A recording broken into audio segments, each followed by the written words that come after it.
Good morning, good morning. I am taken back by all the shirts and ties, and I even managed to find a tie myself this morning.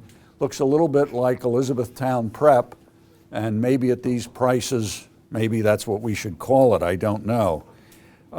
You may get the impression that what I'm doing here is something that perhaps I have done before, and you would be correct, because for me, this is year 45 as a professor at Elizabethtown. Now, I don't want you to think I'm old. I was a child prodigy and I started here when I was 11. So 11 plus 45, I'm not really that old, okay? I need to confess also that 4 or 5 months ago, this summer when I was working on this paper, did I know it would be a timely paper on the cusp of the election? Absolutely, absolutely. What I have for you this morning really is what we might call a couple of snapshots.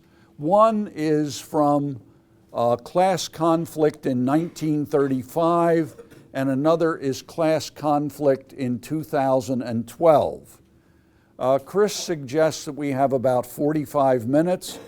And I have a very brief paper that shouldn't take more than 20 minutes, and we should have 20-25 minutes for discussion. Okay? Fair enough, fair enough, fair enough. Huey Long, our subject this morning, is arguably the most colorful figure in the history of American politics. Sometimes arrayed in a white linen suit, if you can picture that, he was a fire-breathing Louisiana populist in the tradition of William Jennings Bryan, another very emotional populist figure. As a young attorney fresh out of Tulane Law School, Huey Long battled the Standard Oil Company that dominated natural gas and oil production in the Bayou State. As a feisty young lawyer, both profane and witty, he looked for cases where the little guy had been wronged by some form of corporate greed, much like The Rainmaker, if you know that novel, the modern John Grisham novel. At times, he represented a smaller firm against a much larger firm. Even as a champion of the underdog, Long in his autobiography claims to have made good money practicing law and ultimately built a very fine home in the best neighborhood in Shreveport for $40,000. Now, obviously, in 1930, $40,000 is a lot of money. At the tender age of 25, he found a place on the Louisiana Railway Commission, regulating utilities and common carriers. As an avowed enemy of the Standard Oil Company, at age 35 in 1928, he became governor, garnering 96.1% of the popular vote and set to work pulling Louisiana out of the Middle Ages. And that you can take almost literally. With WPA like highway construction, 11 new bridges, and free textbooks for public and private school students. Free textbooks led to a surge in school enrollment. Now remember, historically, free public education is never free. We say it's free. But if you have to buy your textbooks, you can't go to school. You look good this morning, but if you're poor and you have only rags to wear, you might not want to go because other people might ridicule you. So you actually have to have decent clothes to go to school and not be ridiculed. And if you have to buy your textbooks, you have a problem. So free public education is not necessarily free. And so when he made these changes, it is estimated that public school enrollment may have surged by as much as 20%. He established night schools so that tens of thousands of adults of both races could pursue literacy. Long built hospitals. He expanded Louisiana State University and created a medical school. An attempt to impeach him failed, and he finished his first term in 1932. Needless to say, this machine politician made endless enemies along the way. During these years, Huey Long acquired the nickname the Kingfish from one of the characters on the blockbuster radio broadcast Amos and Andy that surely inspired the slogan, "Every Man a King." From 32 to 35, he served in the United States Senate and became famous for his fiery speeches that denounced a society that permitted concentrated wealth in the hands of a few. He supported most of Franklin Delano Roosevelt's famous 100 Days of Emergency legislation in the spring of 33 and broke with the president shortly thereafter. You're looking at two giant egos, so they're not going to get along too long. Actually, as I said, they will split with one another. As a senator, he lashed out against the Federal Reserve, a little bit like one of our friends today.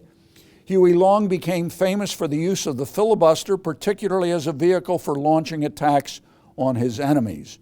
In foreign policy, he was a staunch isolationist. Most critically, in the Senate in 1933 and 34, Huey Long launched his Share the Wealth campaign. Aren't there days when perhaps we're bent out of shape, we're feeling a bit greedy, we're feeling a bit put upon, and we imagine what a wonderful world it would be if somehow we could take all the wealth in America, put it in one great pile, and divide it up evenly or equally or something like that. So that's the kind of thinking that is behind the Share the Wealth movement. This advocated ceilings on incomes and inheritances. He proposed legislation to limit personal fortunes to $100 million. Realistically, he had trouble understanding why anyone needed more than $1 million, which was an awful lot of money in 1935. Senator Long also proposed grants of $5,000 to every American family, followed by income grants, listen to this, to every family in the 1930s to either $2,000 or $3,000 a year coming to you from the federal government. He correctly sensed class conflict in the air and saw the political potential of such a movement. So this is a time when a lot of poor people are ready to follow this man.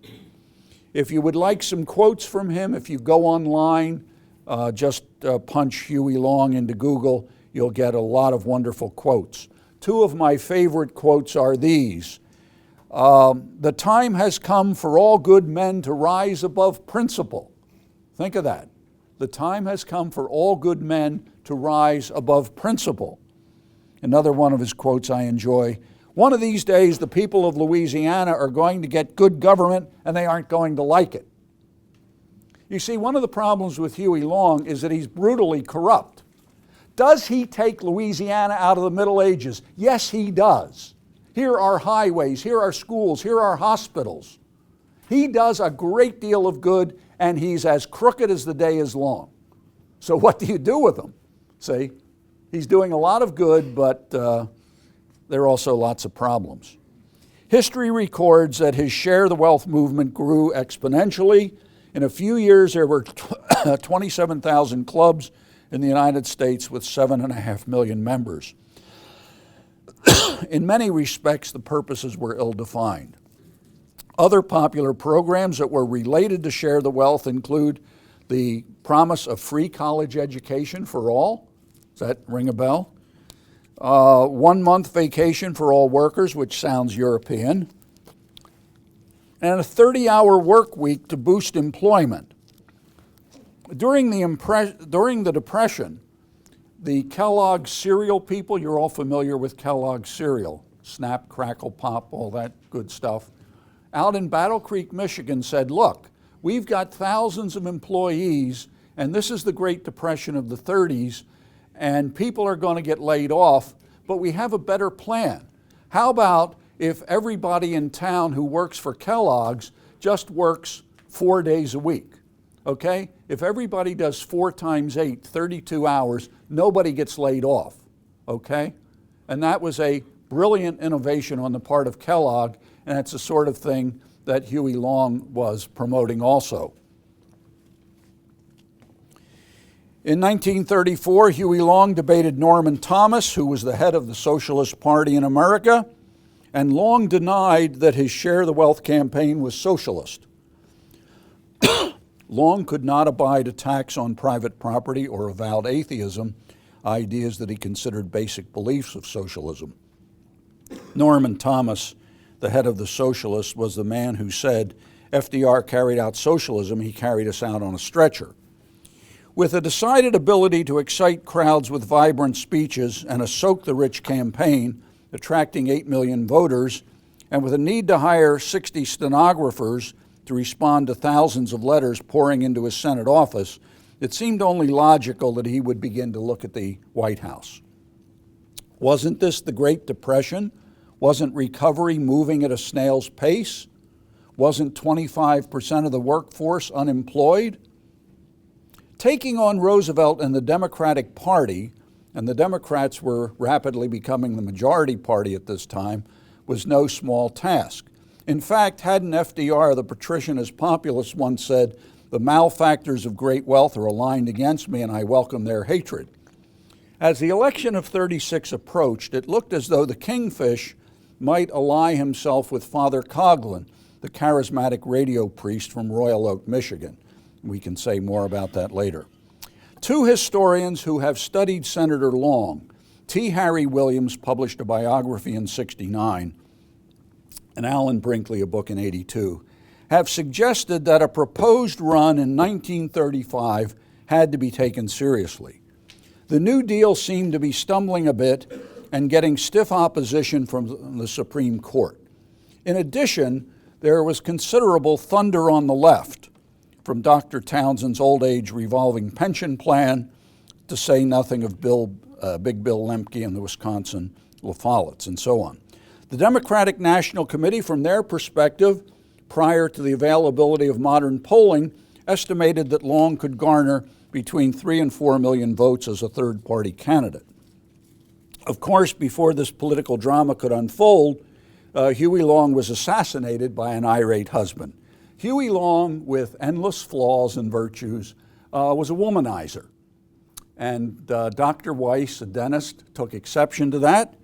And everyone who has written about the shooting is, of course, Weiss assassinates Long in the Capitol in Baton Rouge. But it's interesting to point out that the senator's bodyguards emptied their weapons into the gunman. They filled Dr. Weiss with 62 bullet holes. And history records that he died shortly thereafter. So I think, 62 bullet holes would do most of us in. The kingfish went to his eternal reward at the age of 42, leaving behind a mixed legacy. To his enemies, he was a reckless populist demagogue. But to Professor T. Harry Williams, the scholar who knows the most about him, Long was a good mass leader and a crusading force for progressive change who challenged powerful reactionary elites. His primary calling was to awaken the people to something better. Williams essentially believed that growing inequality was a legitimate cause for concern. The poor, the working class, lower middle class, small businessmen, they all sought a more secure niche in the imperiled middle class. Alan Brinkley, in his analysis of Long, argues that one of the keys to the senator's success was his ability to identify very specific evil people and institutions. By contrast, had he condemned evils of something more abstract, such as modern corporate capitalism, the rhetoric might have been lost. As noted earlier, Long pulled the Bayou State out of the Dark Ages by building an infrastructure for the 20th century.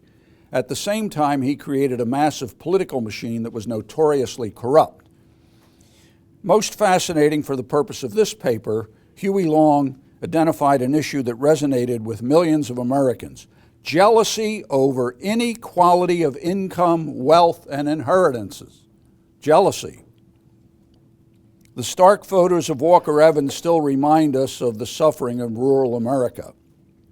The great question remains: Suppose Huey Long had not been gunned down in 1935.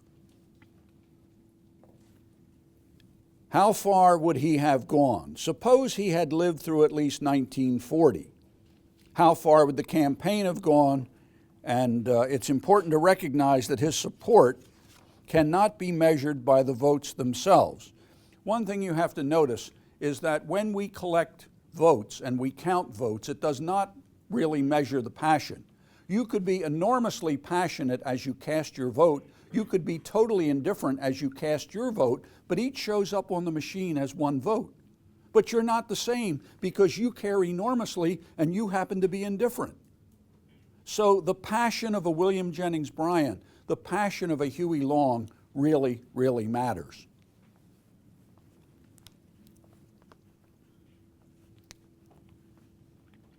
Would the movement have transitioned into a third party? Would it have been absorbed by the Democratic Party? Would the Kingfish have become president? Would World War II have superseded class warfare? Perhaps there's a need for some historical fiction in which the Kingfish lives at least through 1940. So here is a very passionate man who did a lot of good in his lifetime, did a lot of good for the state of Louisiana, and was playing on our emotions and certainly addressing class conflict. Let's take a look at 2012. Is it always the case that economic downturn and human suffering provide the perfect settings for rising class tensions? Should the developments of 2008 inspire the sort of jealousy we witnessed in the 1930s? Marxist scholars have long been frustrated by the American people's lack of interest in class and class conflict. However, it looks as though a serious recession or depression might be the exception to the rule. My friends on the left, my Marxist friends, believe that Americans should be riled up over economic differences and economic distinctions. See? But somehow we live and it doesn't happen. Allison, I'm going to assume as a perceptive young lady, you know the difference between a 16-acre mansion and a little Cape Cod house, modest Cape Cod house. You know the difference. And I'll bet you know the difference between a Rolls Royce and a Volkswagen. Does that keep you from sleeping at night? No. So you know it's there. We know it's there. There's big and little and rich and poor, and yet we go to sleep at night. And this really annoys my Marxist friends because they feel we should become irate and start a revolution. And the American people know the difference between wealth and poverty or wealth and the middle class, but for the most part we brush it off and we go our way. And you're all here as college students because if you work hard and you perform, wonderful things may happen. I grew up poor. I could only afford to go to a state university. My first year's tuition at the Pennsylvania State University, since you're all sitting down, was $525 a year. $525 a year. And as a poor kid growing up in North Philadelphia, I thank God for the Pennsylvania State University, because if it had not been for them, I could not go to college. See? So we know there are class distinctions. We know that there are financial differences, and some people are rich and some people are middle class and some people are poor. But as the American people, we are optimistic. We believe if we work hard, as you people are planning to do, you can make a good financial situation for yourselves. And so we are reluctant to plunge historically into class conflict and hate the people who have more money than we hate, or we have.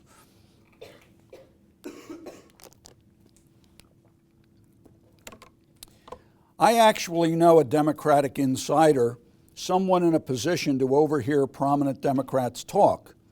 I recently said to him that I expected Democrats to play the class conflict card in the upcoming election, and this would not be good for America. He was sitting in my office, he looked me right in the eye, and he said that, what did he say? He said, yes, we plan to play the class conflict card. Yes, it will not be good for America, but he looked at me with a twinkle in his eye, and he said, but we want to win. What beautiful candor. What have we seen thus far? Recall in the 2008 campaign, Joe the plumber asked Mr. Barack Obama that if Joe the plumber made $200,000 a year in his plumbing business, how much of it would he be permitted to keep, or how much would he have to pay in taxes? The future president told Joe the plumber, it's important to move money around, quote unquote. It's important to move money around. The exchange, however, did not reveal just how far Mr. Obama would like to go.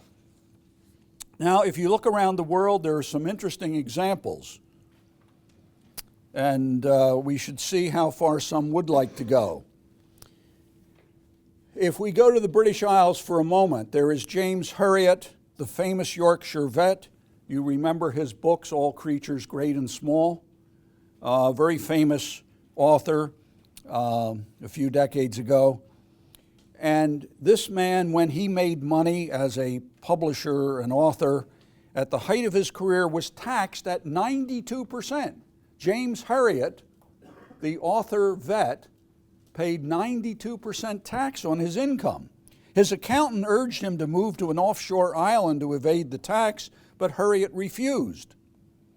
Francois Hollande, socialist candidate for the presidency of France in May, and Hollande was elected, by the way, proposed a 75% tax on all incomes in excess of $1.3 million. His communist opponent in the same election in France favored a 100% tops tax rate. Closer to home, Mr. Obama favors a 39% tax on large incomes, while Mr. Romney proposes 28%. American corporations, by the way, pay 35%. And you might say, well, that sounds reasonable, but you have to realize that in Ireland, corporate tax is only at 12%. So if we are charging corporations 35% and Ireland is charging 12%, that might explain why some corporations might choose to set up shop in Ireland, okay? So taxation does matter.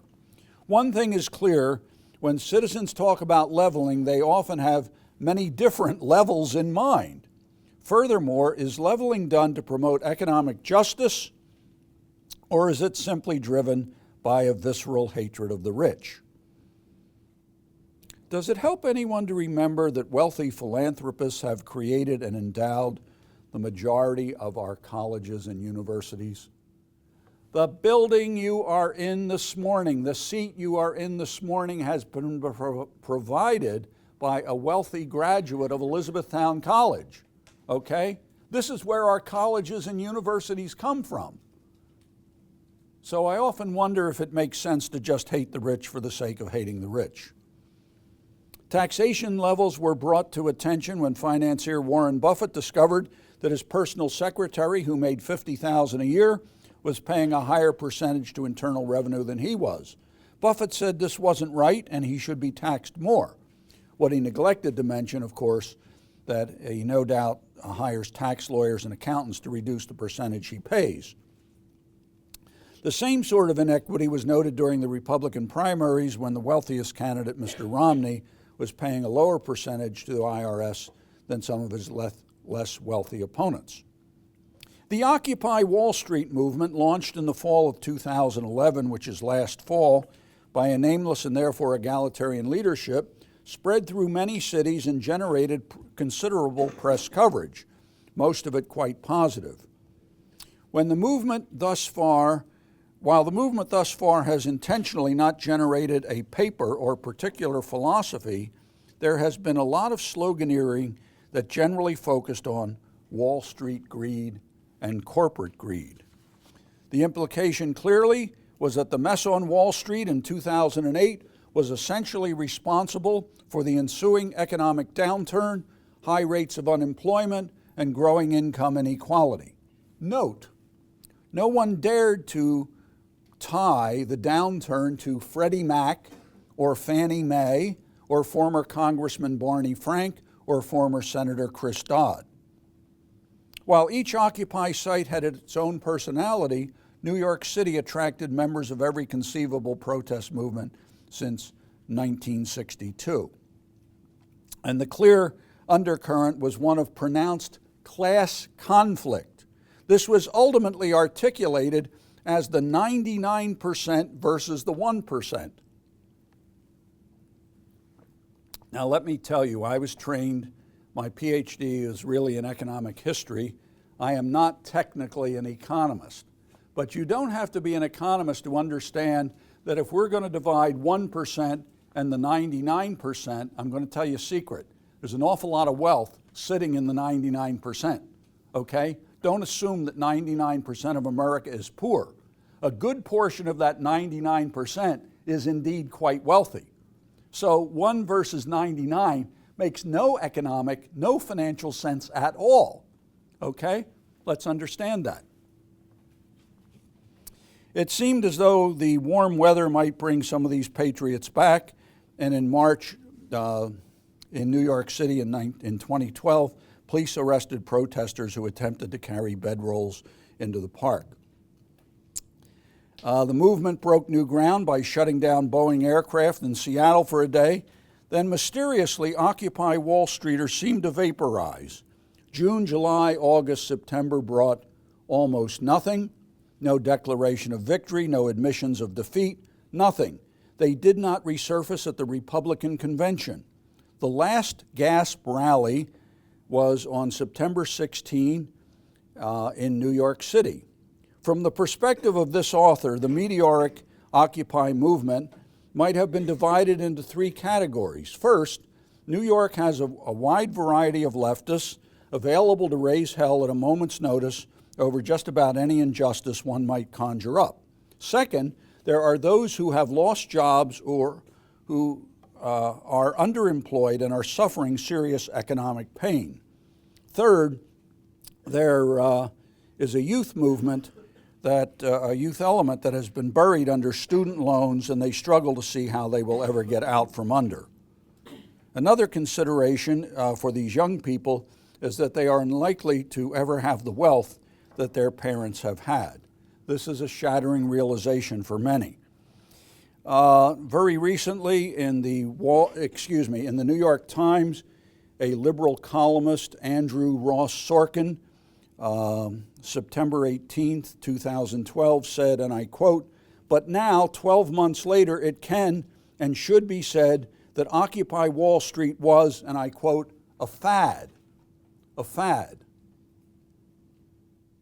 If you're seriously considering political action in this country, you have to get to work. There is work to be done. You have to organize people and get together and have meetings. And you have to go to political centers and fill out paperwork. You have to get petitions signed. You have to raise money. You have to get signs to put on people's lawns. You have to take out advertisements. There is a lot of work to American politics, and you either do the work or you don't, okay?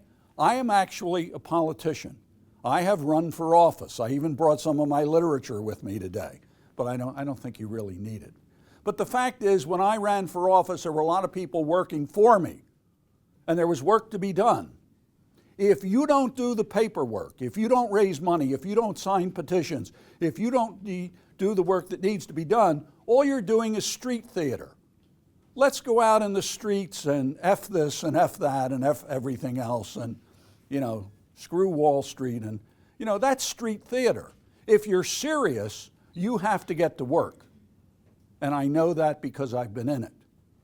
And so when you don't do this, you don't have anything other than street theater, which is interesting and fun, and it's emotionally stimulating, but it doesn't go anywhere. The president has hedged its bets on Occupy Wall Street. A few months ago, my wife and I actually went to a meeting of Occupy Wall Street in a Mennonite church in downtown Lancaster, and it was fascinating to see what went on And we did not sign up, we did not join the movement, but it was interesting to watch. Okay, so class conflict goes on. The president for some time has sprinkled his rhetoric with references to corporate jets, corporate greed, or the malefactors of Wall Street, and we're almost finished here so we can get into questions. If this is not intended to stir class antagonisms, it would be hard to know what would. Had the Supreme Court declared Obamacare unconstitutional on June 28th, which they did not, it is entirely possible that the president would have raised class bias as an explanation. In related matters, Mr. Obama recently noted that the share of our national income flowing to the top 1% has climbed to levels we haven't seen since the 20s. And he has been urging Congress to pass a bill that would require households with adjusted gross incomes exceeding $2 million a year to pay a minimum tax of 30%. As the presidential campaign rumbles through this year, it is hard to predict what other directions class conflict might take. Should we expect particular proposals similar to those raised by Huey Long in the 1930s? I don't think so. That's 80 years ago. Huey Long is now ancient history. What then? Well, Mitt Romney's Bain financial activity relating to a Kansas City steel producer has dominated some of the early television campaign ads, and commercials are reasonably compelling, though the Bain Capital deal is a very complex situation, and I really do not believe that the man on the street is going to understand this without quite a bit of education. Through June and July, the president's speeches and television ads have been hammering at Romney's wealth, and so it seems to be working. It clearly distracts voters from unemployment and underemployment issues. Should a rich man be president of the United States? Interesting point. Franklin Delano Roosevelt, a great man of the people who took us through the 1930s depression, Franklin Delano Roosevelt was a wealthy man. Period. John F. Kennedy, a man of the people, a good Democrat, elected in 1960, was a rich man. Can a rich man be president of the United States? Interesting question, isn't it?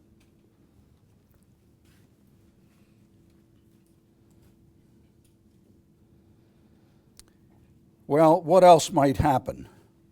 There's a growing antagonism toward colleges in general and Ivy League colleges in particular, with the latter rejecting 8 students for every 1 they admit. This anger has been voiced by Supreme Court Justice Clarence Thomas, who contends that Ivy League colleges are brutally elitist and lack a clearly defined mission. Should these Ivy League colleges be boycotted?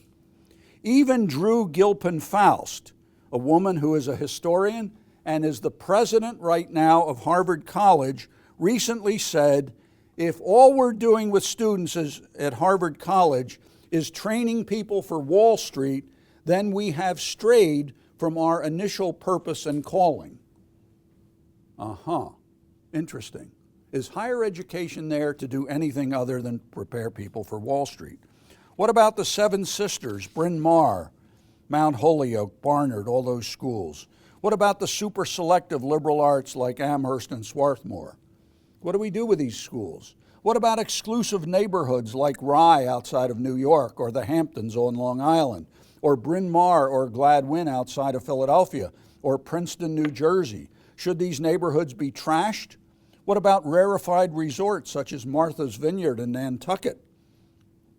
On June 22, 2012, Bloomberg Businessweek reported that Larry Ellison, founder of Oracle, had just purchased a 141 square mile island off Hawaii for $600 million. Well, should we line him up against the wall and shoot him? How should this purchase be viewed when people are leaning in the direction of class warfare? Even America's leading spokesman for the oppressed, Bruce Springsteen, slow down, is a man of the people. he must live in a mud hut somewhere, right? Bruce Springsteen must live in a cabin, a mud hut, right? But history records that Bruce Springsteen lives on a $14 million estate in Los Angeles. Should we line him up against the wall and shoot him? Here's the best quote in the paper from a Professor Paul Tripp, theologian and social commentator. Best quote of the day. We become hyper-vigilant observers of our own lives and the lives of others. We become incessant pleasure, comfort accountants, measuring our experience of these things over and against the experience of those around us. And here's the punchline. We daily measure who has the biggest pile of pleasure, and we are unhappy if it is not us, right? So we have to have the biggest cookie, or else we're not playing. And so, what's ahead? Should we anticipate bombings on Wall Street similar to 1919? Should we be alert for another Unabomber mailing packages to prominent citizens? Well, we could go on and on. In conclusion, finally, a few things are abundantly clear. One, class warfare by definition is nasty and divisive. Two, this rhetoric suggests to the less fortunate that not only is your life hard, but someone is intentionally trying to harm you. Someone is intentionally trying to make you more miserable. Intentionally.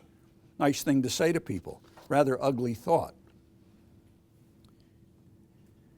Indeed, as a nation, we already have the ability to divide over the regions we live in. We can divide over race. We can divide over ethnicity. We can divide over religion. We can divide over gender. Do we really need to create another reason for hating one another? I should think not. Thank you.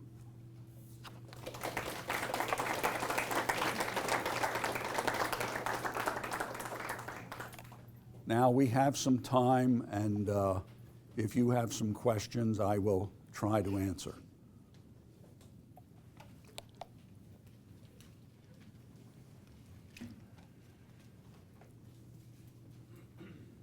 So, obviously, I don't like class warfare, and if I find out that you're a gazillionaire and I'm not, I really don't think that's a reason to despise you. I think life is too short, and I don't think we need it. Questions, comments? You guys have been through several weeks. Is this week 5 or 6?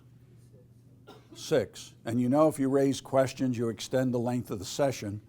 I was a student once, I remember that. So if you have questions or comments, I would be happy to respond.